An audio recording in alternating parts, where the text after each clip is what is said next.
केरल, तमिलनाडु और कर्नाटक से पधारे हुए पूज्य संतगण, संत समिति के राष्ट्रीय उपाध्यक्ष, अयोध्या मडरामदास छावनी के महंत पूज्यपाद महंत कमल नयन दास जी महाराज जी, अभी जो मंच पर पधारे, अखिल भारतीय संत समिति की एक व्यवस्था है कि अध्यक्ष और महामंत्री बहुत निर्णय नहीं लेते। 9 निदेशकों का एक डायरेक्टरेट बोर्ड है हमारा, उसमें से एक डायरेक्टर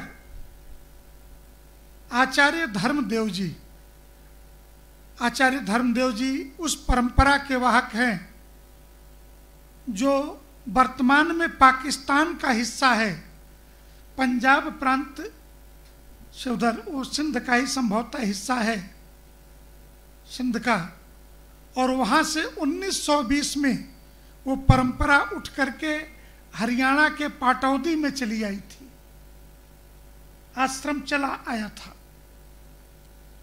आचार्य धर्मदेव जी उस गद्दी पे वर्तमान के आचार्य हैं और हमारे निदेशक हैं। त्रावणकोर की इस राज्य की श्रद्धेय पूजनीय राजमाता जी, पूज्य संतगण जो मंच पर बैठे हैं, चूंकि दक्षिण भारत की मेरी यह पहली यात्रा है। मैं केरल की उस पवित्र भूमि पे, जो परशुराम की तप स्थली होने के साथ अगस्त्य मुनि की समाधि भी है और भगवत पाद आचार्य शंकर की जन्मस्थली है, कालड़ी में जन्म लेकर के काशी से शंकर दिग्विजय का प्रारंभ, धर्म क्षेत्र भी युद्ध क्षेत्र है। धर्म क्षेत्र समाज से भागने का नाम नहीं है कि अब तो हमने संन्यास ले लिया इसलिए हम किसी युद्ध में नहीं हैं। यह युद्ध क्षेत्र धर्म क्षेत्र है और धर्म क्षेत्र भी युद्ध क्षेत्र है। इसकी अवधारणा को लेकर के भारत राष्ट्र, यह एक राष्ट्र है, यह उत्तर दक्षिण पूर्व पश्चिम में बटा हुआ नहीं है। आचार्य शंकर ने चारों कोनों पे 4 मठों की स्थापना की। वस्तुतः आचार्य शंकर की इस परंपरा को आगे बढ़ाते हुए 1986 में वेदांत के अद्भुत विद्वान वीतराग संत ब्रह्मलीन पूज्य वामदेव जी, जो वृंदावन में निवास करते थे, श्री राम जन्मभूमि का आंदोलन प्रारंभ हुआ। उस आंदोलन में संत शक्ति लगे, यह श्रद्धेय स्वर्गीय अशोक सिंघल जी के साथ विचार विमर्श करके अखिल भारतीय संत समिति की स्थापना हुई। अखिल भारतीय संत समिति के नेतृत्व में श्री राम जन्मभूमि, श्री कृष्ण जन्मभूमि और काशी विश्वनाथ के मुक्ति के आंदोलन का सूत्रपात किया गया। एक ही प्रस्ताव में अयोध्या, काशी और मथुरा तीनों को मुक्त करने का प्रस्ताव पास हुआ और हम विश्व हिंदू परिषद और अखिल भारतीय संत समिति, ये कोई 2 संगठन नहीं है। अगर किसी के मन में यह बात हो, यह धारणा हो कि हम कोई 2 संगठन हैं, बस समाज के बीच में धर्म के विषयों को लेकर के धर्म योद्धा के रूप में विश्व हिंदू परिषद काम करती है और मठ मंदिरों के अंदर जो संत बैठे हैं, उन संतों के बीच संपर्क की योजना करना, उनकी ऊर्जा का सही दिशा में उपयोग करना। मठ भी भक्तों के बगैर अधूरे हैं और भक्त भी गुरुओं के बगैर अधूरे हैं। तो संगठन की शक्ति और संत शक्ति का जो सम्मिलन है वो अखिल भारतीय संत समिति और विश्व हिंदू परिषद है। अब जाकर के वस्तुतः यह बात पूरे देश में उठती थी कि क्या करें, इस्लाम के अनुयायी क्रिश्चियनों को मानने वाले ईसा मसीह के अनुयायी एक हैं, एक मत हैं। प्रश्न उठता है कि 73 फिरके में बटा हुआ इस्लाम एकजुट होकर के प्रहार करता है, 146 ऑर्थोडॉक्स में बटा हुआ क्रिश्चियन एक समूह में बंध करके प्रहार करता है। लेकिन जब हमारे संघर्ष की बात आती है तो यह शैव है, यह वैष्णव है, यह शाक्त है, यह कापालिक है, यह विरागी है, ऐसी परंपराओं का उल्लेख करके कभी हम एक दूसरे के साथ खड़े नहीं हो पाते। फिर हमारे शास्त्रों की व्याख्या कौन करे? हमारे उपनिषदों का भाष्यकार कौन है? वर्तमान में इसको ध्यान में रख करके 450 वर्षों की काशी की सर्वमान्य संस्था श्री काशी विद्वत परिषद, जो शंकराचार्य की परंपरा में, रामानंदाचार्य रामानुजाचार्य की परंपरा में मान्यता प्रदान करती है, अभिषेक करती है, वो परंपरा भी अब हमारे साथ कदम ताल करने लगी है। जब भी शास्त्र के प्रश्न खड़े होते हैं तो हम विद्वत परिषद को याद करते हैं। कहने का अर्थ यह है कि आज दक्षिण भारत में इस त्रावणकोर की प्राचीन वैभवशाली परंपरा में हम भगवान पद्मनाभ जी के श्री चरणों में बैठ करके दक्षिण के 3 राज्यों के संत यहाँ चिंतन करने के लिए पधारे हैं। परशुराम तो धर्म योद्धा थे, यह उनकी तपभूमि है। अगस्त ने समुद्र को उसकी हैसियत बताई थी, यह उनकी समाधि स्थली है। और आचार्य शंकर ने तो अद्वैत का दर्शन पूरी दुनिया को दिया था, यह उनकी जन्मभूमि है।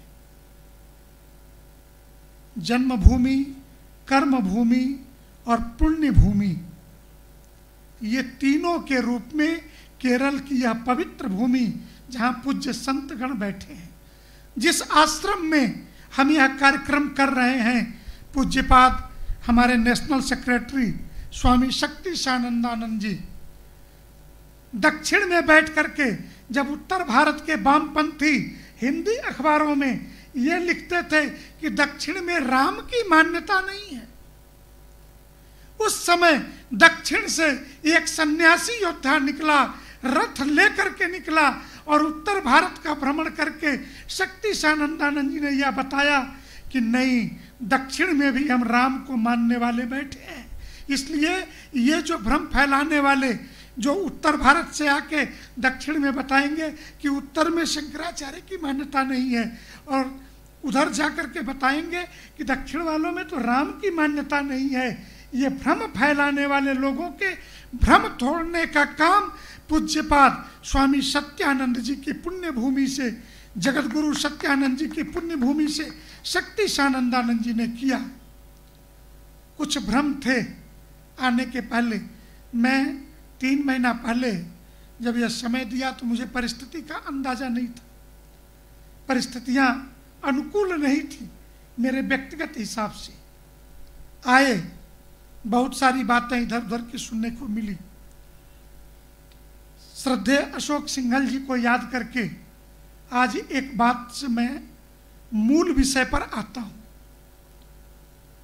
2004 में दीपावली की रात्रि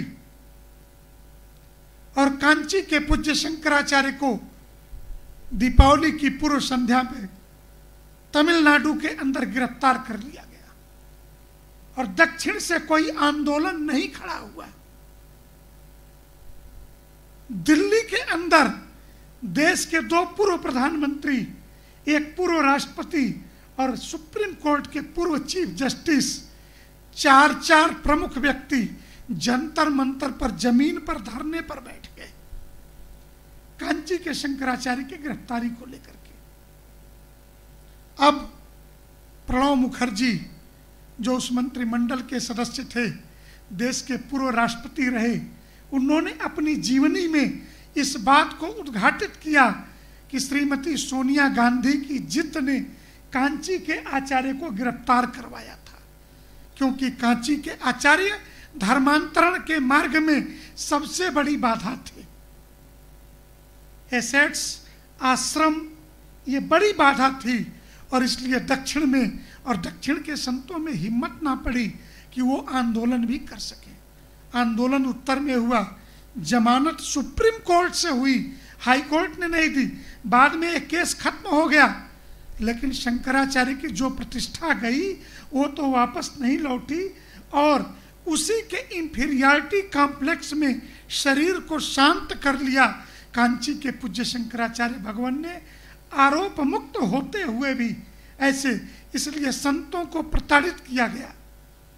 मुझे यह सुन करके कल जब मुझे पता चला पहली बार कि दक्षिण भारत के मठों में जो पुराने प्राचीन मंदिर हैं और इन मंदिरों में जो कर्मचारी काम करते हैं, इन कर्मचारियों के कम्युनिस्ट यूनियन उस मंदिर के अंदर काम करते हैं। अरे मैं तो कहता हूं जिनकी श्रद्धा भगवान में नहीं है, उस इष्ट में नहीं है, जो उस मंदिर में बैठा हुआ इष्ट है, उसमें अगर श्रद्धा नहीं है तो तुम अगर श्रद्धा विहीन हो करके वहां पर काम करके और उस मंदिर से रोटी तोड़ते हो तो तुम नमक हराम हो और तुम्हें स्वतः ही उस यूनियन की बात छोड़ो, उस नौकरी से निकल जाना चाहिए। मंदिर में सेवा वही करे, मंदिर में कर्मचारी वही हो जिसकी भगवान के अंदर श्रद्धा हो। हमने नास्तिकों के, गैर श्रद्धावानों के पेट पालने का ठेका नहीं लिया है। भगवान भी कहते हैं, परमात्मा भी कहते हैं कि मैं मुक्त उसी को करता हूं जो हमारी शरण में आता है। जो हमारी शरण में नहीं आता उसके मुक्ति के जिम्मा हमारा नहीं है। हमारे मठ मंदिरों के अंदर, कर्नाटक, तमिलनाडु अथवा केरल के अंदर मठ मंदिरों के परिसर में विधर्मी अपनी आजीविका का कैसे कर सकता है? अपने रोटी की चिंता कोई विधर्मी हमारे मठ परिसर से क्यों करेगा? कर्नाटक ने विचार किया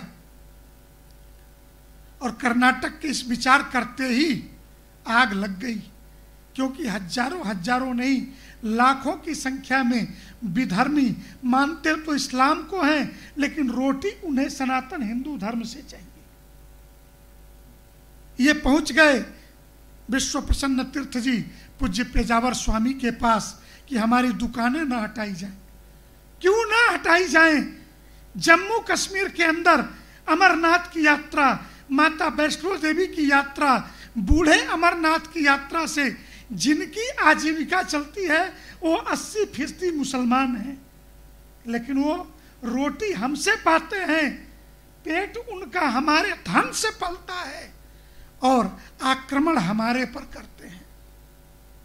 तो जिनके शरीर का रक्त मज्जा हमारे धन से बनता है वो हमारे पर आक्रमण करते हैं, तो यह शरीर के अंदर रक्त और मज्जा हमारे धन से नहीं बनना चाहिए।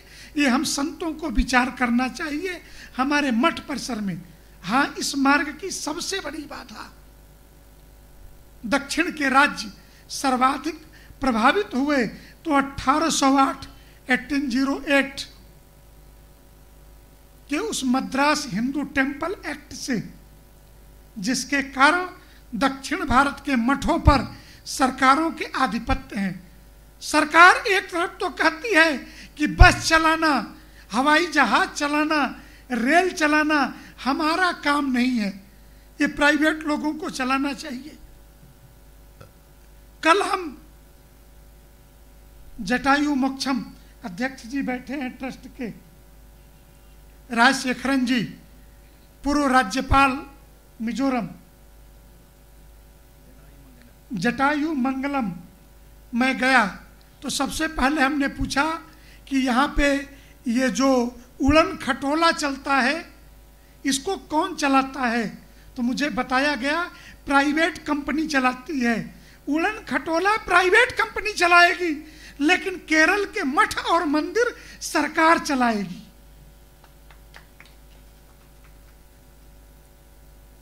यह कानून काला कानून है। अगर मस्जिद मुसलमान चलाएंगे, चर्च ईसाई चलाएंगे, गुरुद्वारे सिख चलाएंगे, तो हिंदू मठ और मंदिर हिंदू समाज चलाएगा, और हिंदू समाज ही चलाएगा, ये संत ही चलाएंगे।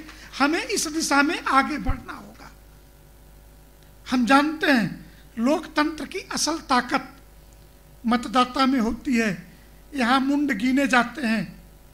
इस भ्रम में मत रहिएगा कि आप जगत गुरु हैं, आप विद्वान हैं, तो आप 2 वोट डालने के अधिकारी हैं।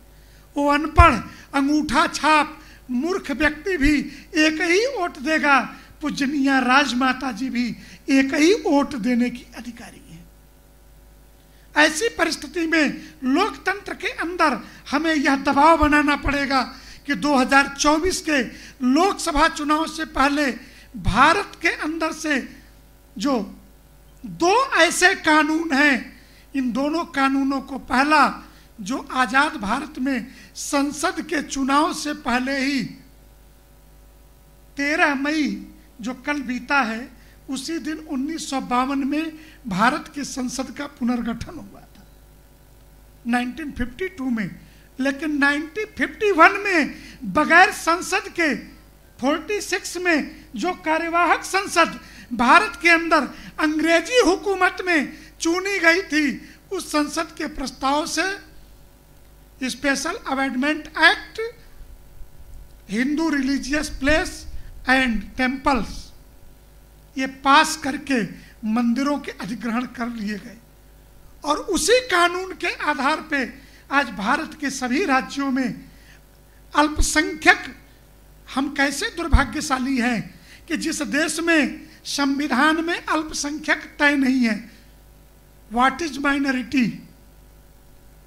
व्हाई माइनॉरिटी, ये माइनॉरिटी कौन है, क्यों है, कैसे है, ये तय नहीं है। संविधान की, सुप्रीम कोर्ट की संवैधानिक बेंच 11 सदस्यीय केंद्र सरकार को, राज्यों को नोटिस देके बार बार पूछ रही है कि अल्पसंख्यक कौन है, और बिना अल्पसंख्यक तय किए भारत में अल्पसंख्यक मंत्रालय भी है, अल्पसंख्यक कल्याण आयोग भी है, और ये सभी अल्पसंख्यकों के लिए हजारों करोड़ रुपए हमारे और आपके टैक्स से ये खर्च भी कर देते हैं। संघर्ष यहाँ है।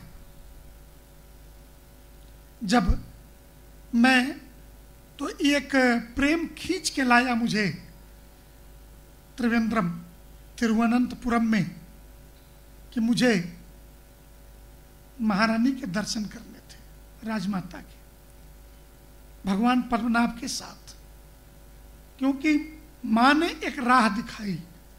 सुप्रीम कोर्ट तक जब पद्मनाभ स्वामी के मंदिर का अधिग्रहण किया गया, सुप्रीम कोर्ट तक इसकी लड़ाई जब लड़ी, तो मुझे नहीं पता कि दक्षिण भारत के संतों में कितना हर्ष हुआ, नहीं हुआ, लेकिन उत्तर भारत में आप हमारे लिए देवी हैं। कि सिर्फ ये पद्मनाभ स्वामी का मंदिर मुक्त नहीं हुआ, सुप्रीम कोर्ट का जो वर्डिक्ट है कि Hindu temple govern by Hindu devotee should not govern by government, ये जो वर्डिक्ट है, इसने संसद के लिए रास्ता खोला है। इस मुकदमे ने हमारे लिए रास्ता खोला है कि हम पूरे देश के मंदिरों को, पूरे देश में तकरीबन 9 लाख मंदिर हैं, 9 lakhs, 5 लाख मंदिर हम संतों के पास हैं, और 4 लाख मठ मंदिर हमारे विभिन्न राज्य सरकारें चलाती हैं। 4 लाख पूरे देश में, 7,45,000 विलेज, सब विलेज,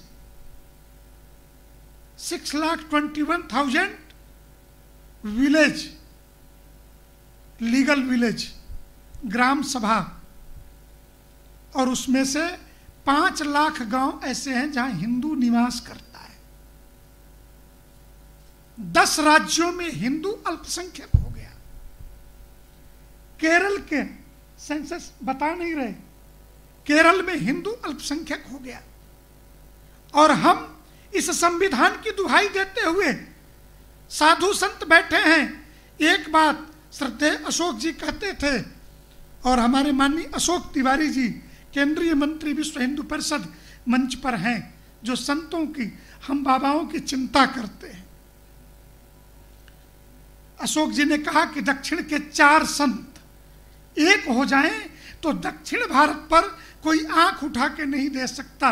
श्रृंगेरी के शंकराचार्य, कांची के शंकराचार्य, रामानुजाचार्य जीयर स्वामी भाग्यनगर हैदराबाद, और पेजावर स्वामी पूज्य वर्तमान के आचार्य, ये चारों आचार्य जिस दिन एक साथ दक्षिण के 4-5 राज्यों में, केरल, कर्नाटक, तमिलनाडु, आंध्र प्रदेश, तेलंगाना, इन राज्यों में 10-5 सभाएं भी ले लें तो यहाँ की सरकारें सिमट करके डर के मारे बैठ जाएंगी। लेकिन हमारा दुर्भाग्य है कि हम सारे संतों को एक साथ नहीं बिठा पा रहे हैं। लेकिन आज पूज्य सत्यानंद जी की समाधि पर यह कह के जा रहा हूं कि यह केरल के त्रिवेंद्रपुरम त्रावणकोर के इस पवित्र भूमि पर महाराज भगवत्पाद पद्मनाभ जी के श्री चरणों में हम संकल्प लें कि दक्षिण के इन 5 राज्यों में हम इन सारे आचार्यों को, सारी परंपराओं को एकजुट करके हम मंच पर बिठाएंगे, तभी सनातन हिंदू धर्म बचेगा। 2500 वर्ष पहले आचार्य शंकर के समय सिर्फ 4% सनातनी बचे थे। शंकर दिग्विजय के कारण यह देश सनातन हिंदू बहुसंख्यक बना। आज पुनः उस जयघोष की इस केरल की पवित्र भूमि से जरूरत है।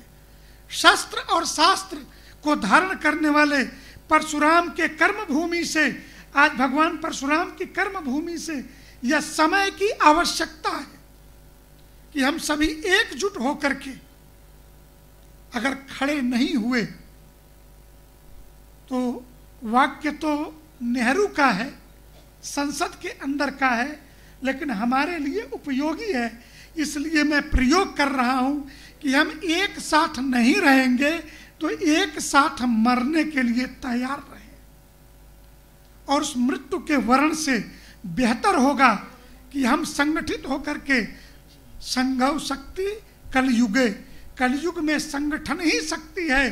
तो पूज्य संतों से अखिल भारत संत समिति, हमने जो उत्तर भारत में संकल्प लिए, उस संकल्पों में श्री राम जन्मभूमि पर भव्य श्री राम मंदिर का निर्माण हो रहा है। अगले वर्ष 2023 के दिसंबर से 2024 के जनवरी फरवरी के बीच कोई तिथि तय होगी, मंदिर में प्राण प्रतिष्ठा का मुहूर्त तय होगा। आज से ही आप सभी पूज्य संतों को आमंत्रण है कि श्री राम जन्मभूमि जो 492 वर्षों के 492 इतने ईयर्स के संघर्षों की गाथा लेकर के श्री राम जन्मभूमि का जो भव्य मंदिर बन रहा है, वहां पे आप सभी पधारें। आज से ही आमंत्रण स्वीकार करें। आज सौभाग्य से जब दक्षिण भारत के केरल में बैठ करके हम सभी पूज्य संतगण यह सम्मेलन प्रारंभ कर रहे हैं, तो काशी में काशी विश्वनाथ के ज्ञानवापी के मस्जिद का सर्वे हो रहा है, चप्पे चप्पे का। कल सुप्रीम कोर्ट ने भी स्टे देने से इनकार कर दिया। आज पूरी मीडिया सिर्फ और सिर्फ ज्ञानवापी के उस कलंक का, जो औरंगजेब के द्वारा तोड़ा गया विश्वनाथ मंदिर था, उसका वर्तमान में सर्वे चल रहा है और सर्वे की रिपोर्टिंग कर रही है दक्षिण के केरल में। हम सभी संत यहाँ बैठ करके मंगल कामना कर रहे हैं। यह भी कलंक से मुक्त होगा, लेकिन ये सभी तब होगा जब हम सभी पूज्य संतगण आपस के मतभेद भुला के, अरे मतभेद तो तब रहेगा ना जब हम रहेंगे। हम एक दूसरे को कुछ कह लेने के सामर्थ्य में तो तब होंगे एक दूसरे की। मैं एक बात कि चूंकि राजशेखरन जी बैठे हैं, जब आपने केरल से राजशेखरन जी को, राजशेखरन जी एक ऐसे व्यक्ति हैं कि जिन्होंने ईसाई मिशनरियों के षड्यंत्र को भांपा, ये इनकी कार्य प्रणाली क्या है, ये कैसे करते हैं, किसी काम को धर्मांतरण कैसे कराते हैं, इनकी पद्धति क्या है, ये सारी बातों को जब समझ लिया और मिजोरम के राज्यपाल होकर के गए तो Nagaland church council of Nagaland ने पूरे 3 महीने की हड़ताल रखी कि ये ईसाई राज्य है और ईसाई राज्य में हम हिंदू राज्यपाल, हिंदू गवर्नर एक्सेप्ट नहीं करेंगे। 3 महीने तक उन्होंने आपके विरुद्ध पूरा मुहिम चलाया। आप कल्पना कीजिए, इसके बाद जब दिल्ली में 2018 में अखिल भारतीय संत समिति का धर्मादेश हुआ था श्री राम जन्मभूमि के लिए ताल कटोरा स्टेडियम में, जब हमने कहा था कि कानून लाओ या अध्यादेश, राम मंदिर के लिए यही है धर्मादेश। राम जन्मभूमि पर सुप्रीम कोर्ट ने जब कहा कि राम जन्मभूमि के इस मुकदमे के लिए हमारे पास समय नहीं है, हमारी प्रियोरिटी प्राथमिकता में नहीं है, तो हमने कहा कि सुप्रीम कोर्ट की प्राथमिकता में अगर करोड़ों के आराध्य भगवान श्री राम नहीं है तो सुप्रीम कोर्ट भी हमारी किसी प्राथमिकता में नहीं है। और उसी समय राजशेखरन जी का जो प्रतिरोध हुआ था, उस संत सम्मेलन में हमने भी कहा था कि अगर हमने यह तय कर लिया कि इस देश के 745 जिलों में अगर आज हमने नागालैंड और मिजोरम के अंदर इनकी यह बात मान ली कि ये 70% 80% ईसाई हैं, इसलिए हिंदू गवर्नर और केरला से गया हुआ व्यक्ति इन्हें स्वीकार नहीं है, ये एक्सेप्ट नहीं करते हैं, तो कल को कहेंगे कि जो मुस्लिम बहुल जिले हैं 125 जिले ऐसे हैं जहां पे हिंदू अल्पसंख्यक है, तो कहेंगे कि हमें डीएम, यहां पर हिंदू नहीं चाहिए। फिर भारतीय प्रशासनिक सेवा का क्या होगा? ये तो इनके कदम हैं जो राजशेखरन जी के नाम पर इनके प्रारंभ हुए हैं, पूरे देश को टुकड़ों में तोड़ने का, टुकड़े टुकड़े गैंग के इन कामों को जगह जगह सम्मेलनों के माध्यम से अखिल भारतीय संत समिति और विश्व हिंदू परिषद ने कदम ताल करके चुनौती दी है। चुनौती के परिणाम अब आने लगे हैं और अब इनको लगने लगा है कि नहीं, अब हिंदू समाज जग गया है और जगने का कारण है अखिल भारतीय संत समिति और विश्व हिंदू परिषद। तो इसलिए किसी के मन में भ्रम हो तो हम कोई भी निर्णय बगैर वार्ता के, आपस में बगैर सहमति के नहीं लेते। दक्षिण से और भी पूज्य संत निकलेंगे, बड़े संत कार्यक्रमों में आएंगे, हम उन्हें भी केंद्रीय पदाधिकारी बनाएंगे। राज्यों में अखिल भारतीय संत समिति की जो इकाइयां गठित होंगी, हम उन पूज्य संतों को पर्याप्त सम्मान देंगे। बस इतना ध्यान रखें, हमारा उद्देश्य संप्रदायगत बटे हुए संतों का विषय नहीं है। हमारा उद्देश्य सनातन धर्म मान वर्धनम, धर्म के मान वर्धन के लिए जिस भी संघर्ष की आवश्यकता पड़ेगी वो अखिल भारतीय संत समिति अपने पूज्य संतों के नेतृत्व में आगे बढ़ेगी। समाज पीछे खड़ा होगा आपके।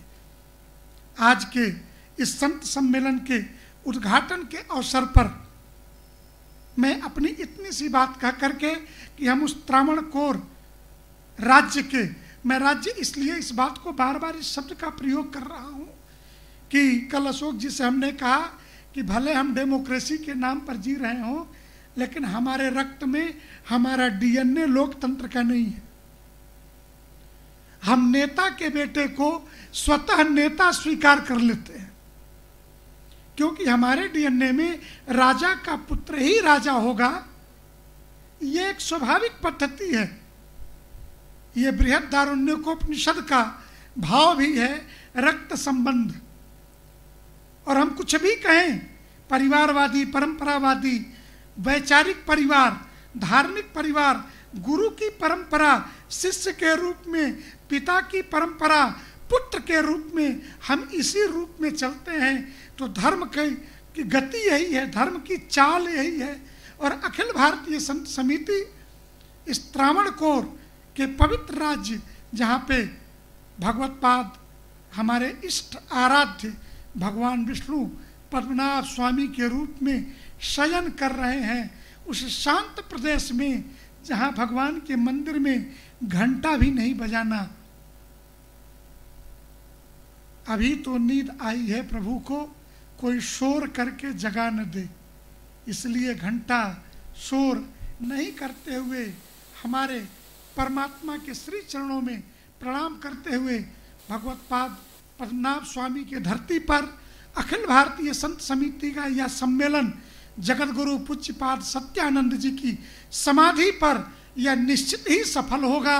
और दक्षिण के राज्यों में पुनः हुंकार भरते हुए सारे मठ और मंदिर सत्ता और सरकारों के स्वार्थ से मुक्त होंगे।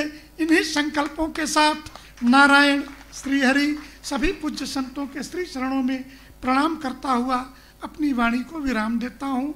नारायण श्रीहरि।